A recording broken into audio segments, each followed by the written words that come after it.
Sarap sa tenga, sakit sa puso. That's how fans describe her music that turns heartbreak into pure poetry. She's also been making waves for weaving her mother tongue, Bicol, into her sound. And recently, her gift for making our hearts crash was recognized at the Filipino Music Awards, where she took home Folk Song of the Year with Justin of SB19.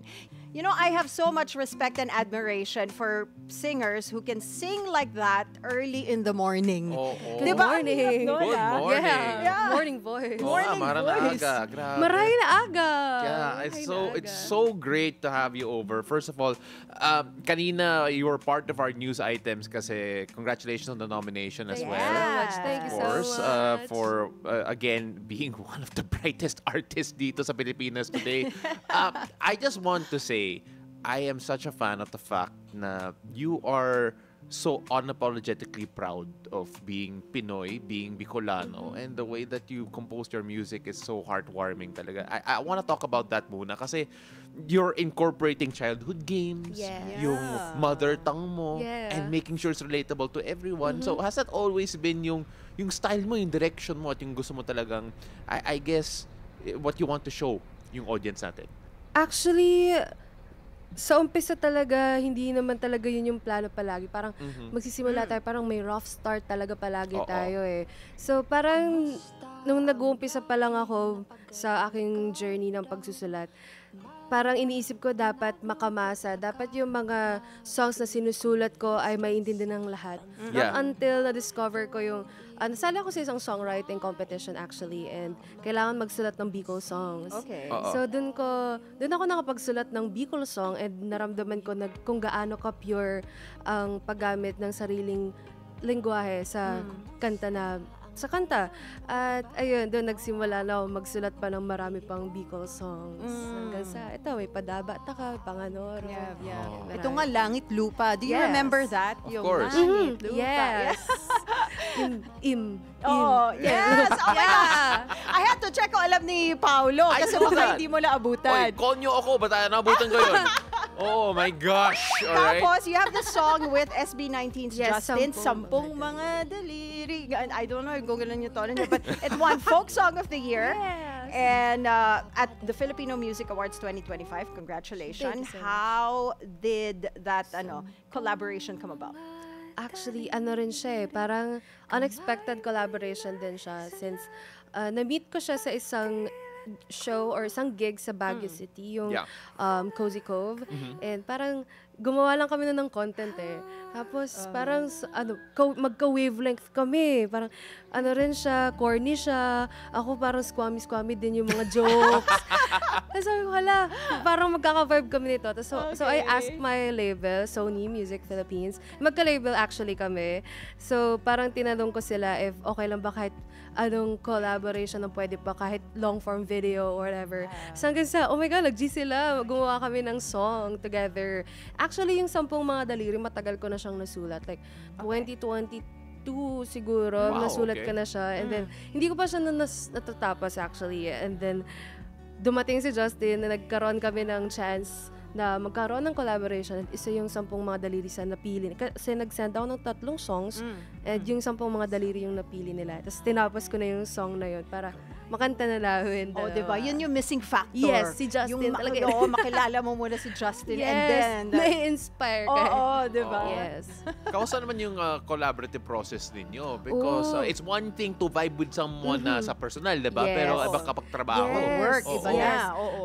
Parang yung song kasi na to, actually, nung process mismo ng paggawa, like pag-produce ng song, hindi kami nagsama doon since busy rin yung schedules niya. And hindi nagkakatagpo yung schedule. So, nag-uusap palagi kami like through Zoom meetings. Pero after naman itong ng production ng song na to, nagkaroon kami ng time mag-bond. Like, pumunta kami sa Disney para mag-celebrate ng Oh, cute! 10 Mga Daliri release. Okay. Tapos, ayun, actually yung pag-shoot din namin ng music video na to, ano siya, para kaming naglalaro talaga. So, mas nagkaroon kami ng bonding ng shoot ng music video na to. So, Ayun. yung collaboration, you're also nominated for P-Pop Oh, yeah. Collab of the Year, right? Yeah. How does it feel, representing yung Bicolano community on such a big stage? Yeah. Actually, lahat naman po na-nominate ako sobrang unexpected. Oh.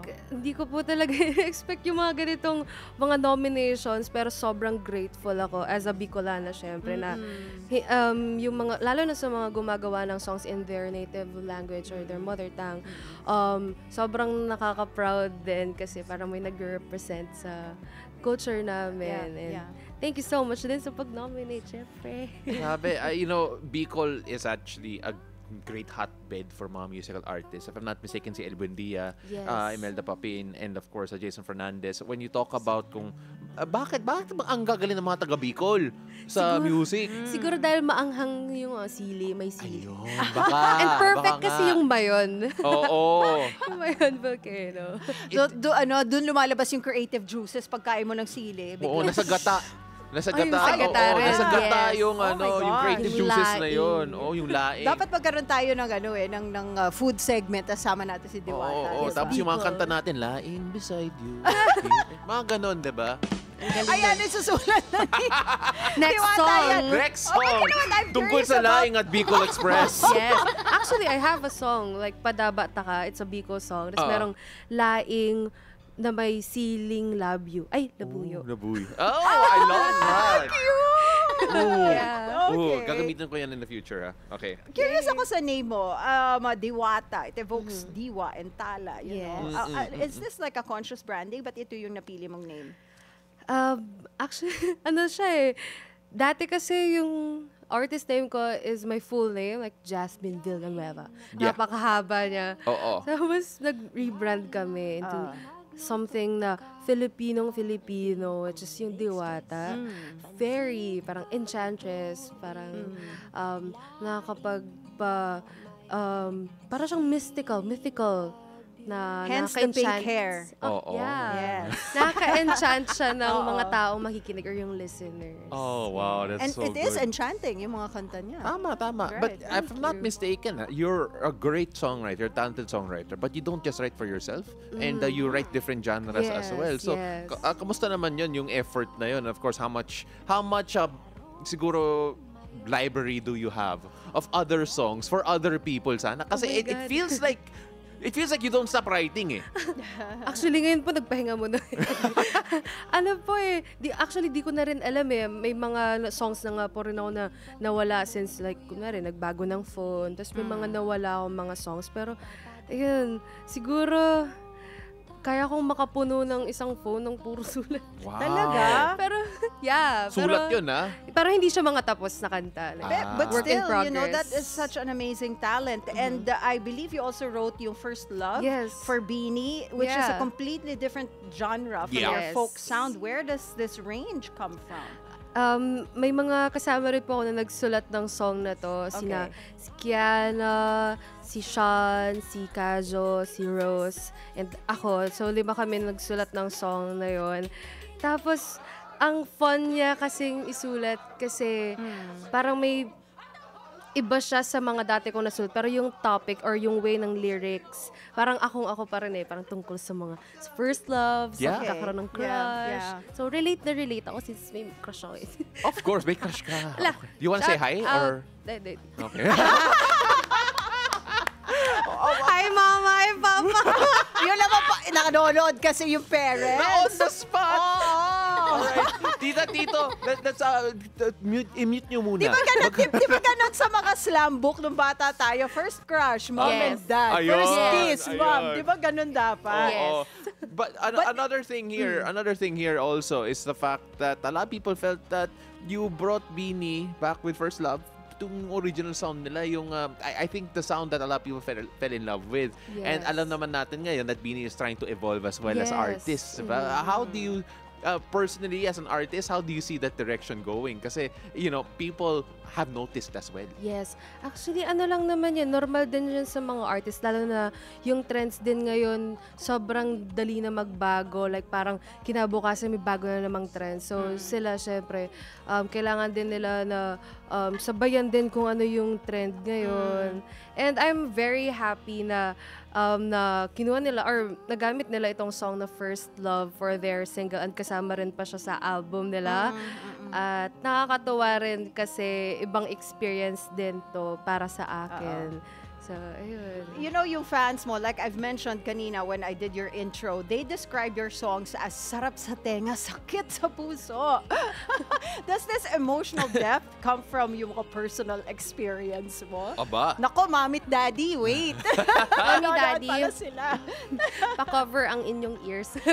Pero yes, ano naman yung mga kanta talaga ay mas nararamdaman natin pag sariling experience natin. Right, Mas yes. nabubuhos natin yung emosyon natin sa kanta pag na-experience natin first hand talaga. So, ayun pa, mama. Pag narinig niyo yung Padabata Ka, tungkol po siya sa, mga bucket list ko siya na gusto kong gawin sa aking mahal. Ang Padabata Ka po is, mahal kita in Tagalog. Yeah. Yes. What I love about everything that you're doing is that kahit any language or any dialect na ginagamit mo, parang nakaka-relate pa rin yung tao eh. Wala naman lumalabas na, ambot sa imo. Diba? No one's going out like that. But at the same time, you're also working with so many great people. You've worked with Beanie, you've worked with members of SB19. May dream collab ka pa ba na local? Marami. Sobrang dami. Siyempre, nandiyan na yung Ben and Ben. And syempre, yung SB19, yung buong grupo na. SB19. And baka naman Beanie, syempre. Nandiyan na rin yan. And sobrang dami pa talaga actually. Kung sa mga, kunwari yung mga sa Manila Sound, siguro yung Apo Hiking. Oh, wow. Oh, that would be really? perfect. Gary Granada. Yeah. Yung mga artist na Alam mo to, manifesting show tong show namin. Kaya pagka nanonood Oh my sila, it might happen. And if it does happen, balik ka dito. Yes, Oo. kasama ko sila. Yes. Kantahin We're mo, going to have a pray over that, okay? Just to make sure that it happens. Of course, throwing it all to God. God, please help. But Diwata, we love your energy. We love your sound. We love your vibe. Unfortunately, we have to wrap this up. It's okay. And we do it in a unique way. Anne, take it away. Yes, our show is called Beautiful Days. So what makes your day beautiful? What makes my day beautiful? Siguro pag nagigising ako araw-araw na alam kong okay yung pamilya ko, yung mga mahal ko sa buhay. Yun. Sa Bicolano naman. Kita-translate ko po ba yun? Or whichever you want to say.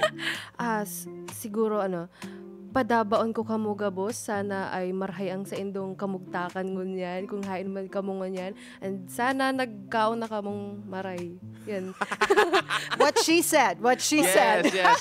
She also was hoping that you had a good meal. In other words. Nice, yes. Thank you so much for joining us, you. Diwata, ladies and gentlemen. And of course, make sure you follow her and subscribe and wherever on her socials, and of course, stream every piece of music of hers over on Spotify and wherever. The rest of her socials, they're right there at the bottom.